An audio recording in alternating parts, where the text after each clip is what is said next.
بات ہوگی قیامت کی نشانیوں کی۔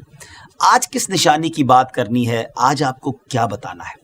ایک لفظ ہوتا ہے ناظرین، مسخ، تھوڑا مشکل ضرور ہے، اس کا معنی بھی بتاؤں گا اور یہ بھی بتاؤں گا کہ مسخ ہونے سے کیا مراد ہے اور قیامت کی نشانی سے اس کا کیا تعلق ہے۔ مگر اس سے پہلے مسخ ہونے کے ایک دو واقعات آپ کو سناتا ہوں، اور قرآنی واقعہ پہلے سنتے ہیں، پھر اس کے بعد ایک بزرگوں کے زمانے کا واقعہ بھی سناؤں گا۔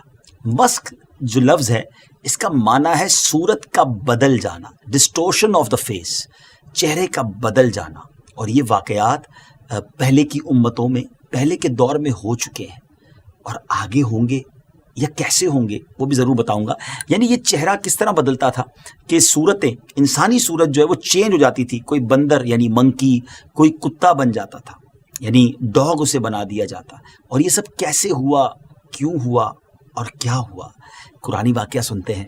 آئیے، اللہ تبارک و تعالیٰ نے قرآن مجید فرقان حمید میں اس واقعے کو بیان فرمایا، اور یہ واقعہ کچھ یوں ہے کہ حضرت سیدنا داؤد علیہ نبینا علیہ الصلوۃ والسلام کی قوم کے 70,000 لوگ، 70,000 افراد عقبہ کے پاس سمندر کے کنارے ایلا نامی گاؤں میں رہتے تھے۔ ایک ولیج تھا، اس کا نام ایلا تھا، اور یہ واقعہ بڑا مشہور ہے، بڑا زبردست قرآنی واقعہ ہے۔ معاملہ یہ ہوا کہ ان لوگوں کی جو تعداد تھی، یہ لوگ بڑے ویل اسٹیبلش تھے، بڑی زبردست لائف تھی، وہ فشرز تھے، یعنی وہ مچھلیوں کو پکڑتے تھے، مچھیرے تھے، اور بڑے ویل آف تھے، اللہ پاک نے بہت نوازا تھا، بڑی لائف اسموتھ گزر رہی تھی، انجوائے کرتے تھے اپنی لائف کو۔ اب ان لوگوں پر ایک ایگزامینیشن آیا، ایک امتحان آیا کہ سیٹرڈے والے دن، یعنی ہفتے والے دن انہیں منع کر دیا گیا کہ آپ مچھلیاں نہیں پکڑیں گے۔ اور کمال یہ تھا کہ سیٹرڈے والے دن مچھلیاں جو تھیں، فشز جو تھیں، وہ زیادہ نظر آتی تھیں، وہ زیادہ آسانی سے اسے شکار کر سکتے تھے۔ مگر امتحان تھا، ایگزام تھا، اللہ کا حکم تھا۔ اب کیا ہوا، شیطان نے ان لوگوں کو ایک ہیلا سجھایا، یعنی ایک ایسا راستہ دکھایا کہ ایسا کرو کہ پاٹس بنا لو، چھوٹے چھوٹے جو ہے وہ پاٹس بنا لیے جائیں، حوض بنا لیے جائیں، اور سمندر سے نالیاں نکال لی جائیں۔ سیٹرڈے والے دن وہ مچھلیاں اس نالیوں کے ذریعے ان پاٹس میں، ان حوض میں آ جائیں گی، اس کو تم بند کر دینا، اور سیٹرڈے کے بعد، ہفتے کے بعد ان پاٹس سے، ان حوض سے جو ہے وہ اپنی مچھلیاں نکال لینا۔ ناظرین، یہ شیطان نے ایک راستہ بتایا، مگر یہ رانگ وے تھا۔ بیسیکلی ذرا غور کریں تو یہ بھی تو شکار ہی تھا نا، یعنی سمندر سے مچھلیوں کو پہلے حوض میں قید کر لیا جائے، پاٹس میں قید کر لیا جائے، اور پھر بعد میں اس کو شکار کر لیا جائے۔ تو وہ لوگ لالچ میں آئے، انہوں نے گریڈ اختیار کی، یعنی لالچ اختیار کی، اور یہ کام کرنا شروع کر دیا۔ اب یہ بیسیکلی جب یہ کام ان لوگوں نے کیا تو ان کے درمیان گروہ بن گئے۔ کچھ لوگ کہنے لگے نہیں، یہ اللہ تعالیٰ کی نافرمانی ہے، یہ تو سیٹرڈے والے دن شکار کرنا ہو گیا، جو کہ منع ہے، حرام ہے۔ مگر 12,000 کے قریب لوگ وہ تھے جو شیطان کی اس بات پر گویا انہوں نے یہ عمل شروع کر دیا، اور اب جو اللہ والے لوگ تھے، اللہ کی بات کو فالو کرنے والے لوگ تھے، اللہ کے نبی حضرت داؤد علیہ الصلوۃ والسلام کو فالو کرتے تھے، انہوں نے کہا کہ اب ہمارا آپ کا کوئی تعلق نہیں ہے۔ انہوں نے ان کے ساتھ سوشل بائیکاٹ کیا، اور درمیان میں ایک وال کریٹ کر دی، ایک دیوار کھڑی کر دی، انہیں سیپریٹ کر دیا، بائیفرکیٹ ہو گئے وہ لوگ۔ اب کیا ہوا، حضرت داؤد علیہ الصلوۃ والسلام آئے، ان کو جب پتہ چلا کہ قوم نے ایسا کام کیا ہے، اللہ تبارک و تعالیٰ کی طرف سے منع تھا سیٹرڈے والے دن شکار کرنا، انہوں نے ہفتے والے دن اس طرح شکار کیا، تو آپ نے اس قوم کی بربادی کے لیے دعا فرما دی۔ اب کیا ہوا ناظرین، ایک دن ایسا آیا کہ دیوار کے اس طرف، اس بڑی وال کے اس طرف جو 12,000 لوگ رہتے تھے، ادھر سے کوئی آواز نہیں آئی۔ تو یہ لوگ حیران ہوئے کہ اس برابر سے کوئی باہر بھی نہیں آیا، کوئی وائس بھی نہیں آ رہی ہے، معاملہ کیا ہے؟ تو جب اس قوم کے کسی فرد نے اس دیوار کو، اس وال کو جب چڑھ کر اس طرف دیکھا، تو وہ دیکھ کر حیران ہو گئے کہ وہاں تو 12,000 لوگ بندر بن چکے ہیں۔ جی ہاں ناظرین، 12,000 لوگ منکی بن چکے تھے، ان کے چہرے مسخ کر دیے گئے تھے۔ اب وہ بیچ میں جو ڈور تھا اس کو کھولا گیا، اور جب اس ڈور کو کھولا گیا تو وہ لوگ جب ادھر آئے تو حیران ہو گئے کہ جسم انسانوں والا اور چہرہ بندروں والا، اور ایک دوسرے کو پہچان بھی نہیں پا رہے تھے۔ اچھا، جو بندر تھے نا، وہ اپنے رشتہ داروں کے کپڑوں کے پاس آ کر، ان کے پاس آ کر انہیں سونگتے تھے، آنکھوں سے آنسو بہاتے تھے، مگر رشتہ دار پہچان نہیں پاتے تھے کہ یہ کون ہے۔ 3 دن تک وہ 12,000 افراد بھوکے پیاسے رہے، اور آخر کار یہ تمام 12,000 لوگ دنیا سے چلے گئے، مارے گئے۔ ناظرین یہ عذاب تھا اللہ تبارک و تعالیٰ کی طرف سے، ایک ایسا ایگزام تھا اس قوم کا جس میں باقی لوگ تو سکسیسفل ہو گئے، مگر یہ 12,000 رب کی نافرمانی کرنے کی وجہ سے، حرام روزی کمانے کی وجہ سے بندر بنا دیے گئے۔ ناظرین یہ قرآن میں واقعہ موجود ہے۔ قرآن میں کہاں موجود ہے؟ آئیے قرآن کی آپ کو وہ آیت اور اس کا ترجمہ سناتے ہیں۔ وَلَقَدْ عَلِمْتُمُ الَّذِينَ اعْتَدَوْا مِنْكُمْ فِي السَّبْتِ فَقُلْنَا لَهُمْ كُونُوا قِرَدَةً خَاسِئِينَ۔ ترجمہ، اور یقیناً تمہیں معلوم ہیں وہ لوگ جنہوں نے تم میں سے ہفتے کے دن میں سرکشی کی، تو ہم نے ان سے کہا کہ دھتکارے ہوئے بندر بن جاؤ۔ حکم الہی ہوا، یہ ان پر عذاب نازل ہوا اور 12,000 لوگوں کے چہرے مسخ کر دیے گئے، بدل دیے گئے کہ پچھلی قوموں میں عذاب ہوا۔ ناظرین ایک اور واقعہ، اور وہ بھی دل ہلا دینے والا واقعہ ہے۔ ایک بزرگ فرماتے ہیں کہ ہم لوگ 3 آدمی ایک ساتھ یمن جا رہے تھے، اور ہمارا ایک ساتھی حضرت ابوبکر صدیق رضی اللہ تعالیٰ عنہ، حضرت عمر رضی اللہ تعالیٰ عنہ کی شان میں بد زبانی کر رہا تھا، نازیبہ باتیں کر رہا تھا۔ ہم لوگ اس کو بار بار منع کرتے تھے، مگر وہ اپنی اس حرکت سے باز نہیں آتا تھا۔ جب ہم لوگ یمن کے قریب پہنچ گئے تو ہم نے اس کو نماز فجر کے لیے جگایا، تو وہ کہنے لگا کہ میں نے ابھی ابھی خواب میں سرور کائنات علیہ الصلوۃ والسلام کو دیکھا ہے، اور میرے آقا علیہ الصلوۃ والسلام سرحانے تشریف فرما ہوئے اور مجھے فرمایا کہ اے فاسق، اللہ پاک نے تجھ کو ذلیل و خوار فرما دیا اور تو اسی منزل میں مسخ ہو جائے گا۔ اس کے بعد فوراً ہی اس کے دونوں پاؤں بندروں جیسے ہو گئے، اور تھوڑی دیر میں اس کی صورت بھی بالکل بندر جیسی ہو گئی۔ ہم لوگوں نے نماز فجر کے بعد اس کو پکڑ کر اونٹ کے پالان پر بٹھایا، یعنی کیمل کے اوپر اسے بٹھایا، رسیوں سے اسے باندھا اور وہاں سے روانہ ہوئے۔ غروب آفتاب کے وقت جب ہم ایک جنگل کے قریب سے گزر رہے تھے تو وہاں ایک بندروں کا غول دیکھا، تو اس شخص نے جو بندر بن چکا تھا رسیاں توڑوا کر وہ اس کیمل کے اوپر سے اس نے چھلانگ لگائی، اونٹ کے اوپر سے کودا اور وہ بندروں کے اس پورے غول کے اندر جا کر شامل ہو گیا۔ ہم لوگ حیران ہو کر تھوڑی دیر تک وہاں ٹھہرے تاکہ ہم یہ دیکھ سکیں کہ بندر اس کو ایکسیپٹ کرتے ہیں کہ نہیں۔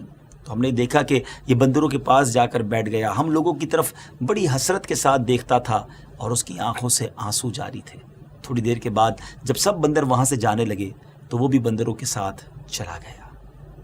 استغفر اللہ۔ ناظرین دیکھا آپ نے اللہ والوں کی گستاخی، اللہ والوں کی شان میں بد زبانی، اور بالخصوص صحابہ کرام اور اہل بیت کا جو مرتبہ ہے اسلام میں، ایسی بزرگ ہستیوں کے بارے میں تو ہمیشہ اچھی بات، پیاری بات، کبھی ہماری زبان سے کسی کی بے ادبی نہیں ہونی چاہیے۔ اللہ پاک ہمیشہ ہمیں سب کا با ادب رکھے۔ بہرحال ناظرین یہ واقعات ہمیں بتاتے ہیں کہ ڈسٹورشن آف فیس یعنی مسخ ہونا یہ پہلے بھی ہو چکا ہے۔ آپ سوچ رہے ہوں گے کہ پروگرام تو قیامت کی نشانیوں پر ہے۔ آئیے میں یہ تمام باتیں اس لیے آپ کے سامنے بیان کی کہ آپ کو اندازہ ہو کہ یہ مسخ ہونا ہوتا کیا ہے اور کیا یہ پہلے بھی کبھی ہوا ہے۔ تو جی ہاں، پہلے بھی ہو چکا ہے اور قیامت سے پہلے بھی ہوگا، اور یہ احادیث سے ثابت ہے۔ انشاءاللہ ہم آپ کو حدیثیں بھی سنائیں گے، مگر یاد رہے کیونکہ نبی پاک علیہ الصلوۃ والسلام کی ہم امت سے ہیں تو ایسا نہیں ہوگا کہ سارے ہی لوگوں کے چہرے مسخ ہو جائیں گے، بلکہ کچھ ایسے بد نصیب ہوں گے جن کے قیامت سے پہلے چہرے مسخ ہوں گے۔ وہ کب ہوگا اور کیسے ہوگا آپ کو بتاتے ہیں، مگر ایک اور عبرتناک واقعہ بخاری اور مسلم شریف کی حدیث میں ہے کہ حضرت ابو ہریرہ رضی اللہ تعالیٰ عنہ فرماتے ہیں کہ رسول اللہ صلی اللہ تعالیٰ علیہ وسلم نے فرمایا، جو اپنا سر امام سے پہلے اٹھا لیتا ہے اور اس سے نہیں ڈرتا تو اللہ اس کے سر کو گدھے کی طرح کر دے۔ استغفر اللہ ربی من کل ذنب واتوب الیہ۔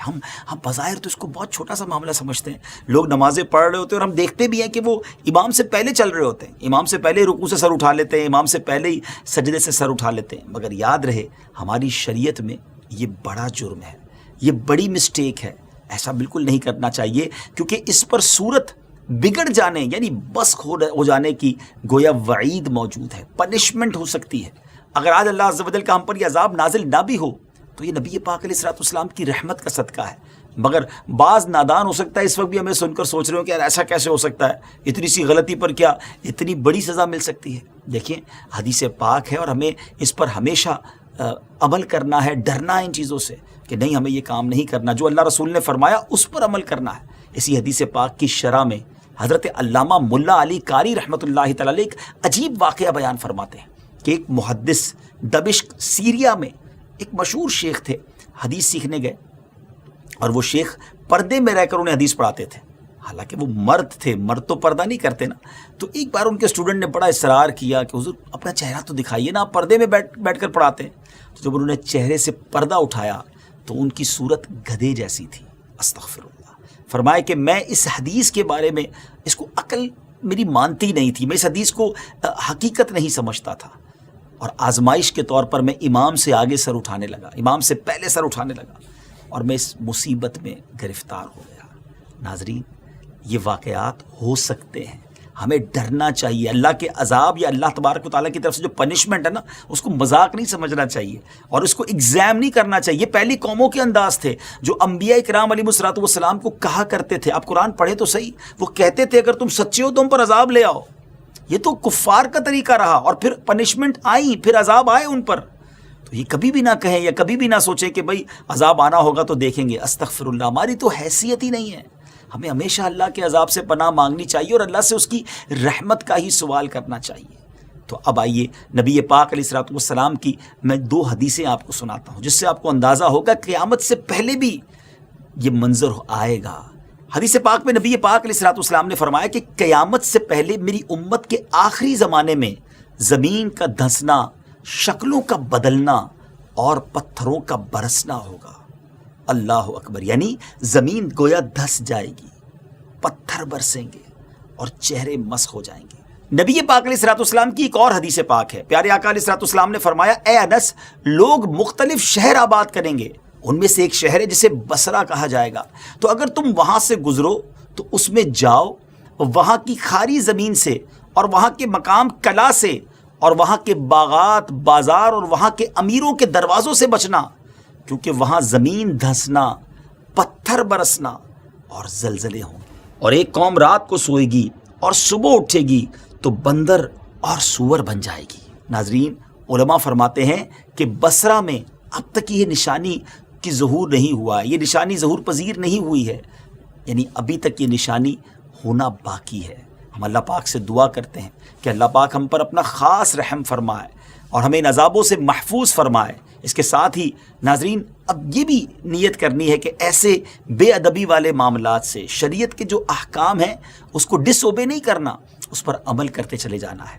اللہ کریم ہم سب کو قیامت کے دن اپنی بارگاہ میں پیش ہونے سے پہلے اپنے مقبول بندوں میں شامل فرما لے۔ اور قیامت کے دن جو قرآن میں آیا کہ کچھ چہرے چمکتے ہوں گے اور کچھ چہرے سیاہ ہوں گے، رب کریم زندگی ایسی گزارنا نصیب فرمائے اور ہم سے راضی بھی ہو جائے کہ قیامت کے دن ہم سب کے چہرے چمکتے ہوں اور خوشی خوشی جنت کی طرف جانے کا ہمیں انعام مل جائے۔ انشاءاللہ اگلی ایپیسوڈ میں ایک اور قیامت کی نشانی لے کر